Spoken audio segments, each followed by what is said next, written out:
The story is told from the shore to the hills.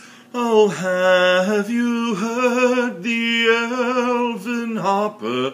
How the plainest of plain can be beautiful still. Oh, the Elven Harper with eyes of frost. The Duke's youngest daughter was ravishing fair. Bright blue were her eyes, and bright gold was her hair. The Duke's second daughter had eyes like the sky, with hair of soft midnight that made courtiers sigh. Now the Duke's eldest daughter, a spinster called Jane, brown hair and brown-eyed, was decidedly plain. Nobody knew, nor would care if were told.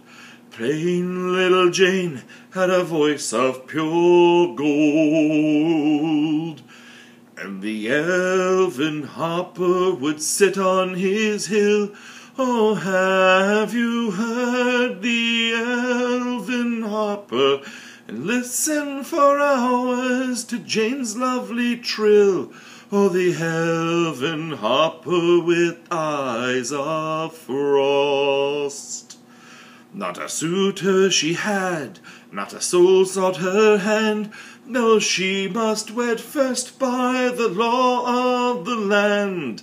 Her two cruel sisters, impatient to wed, heaped bitter scorn on their plain sister's head. And one night they followed her right to her room, saying, "Oh, how we wish you were dead in your tomb."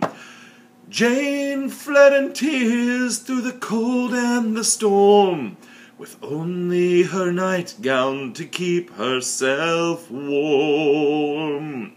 And as her lost song wailed into the night, oh, have you heard the Elven Harper?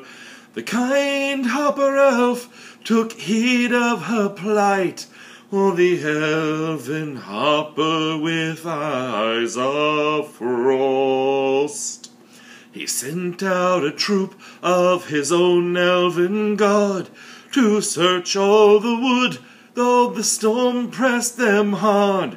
They brought her before him as frozen as stone, but with kisses he warmed her and made her his own.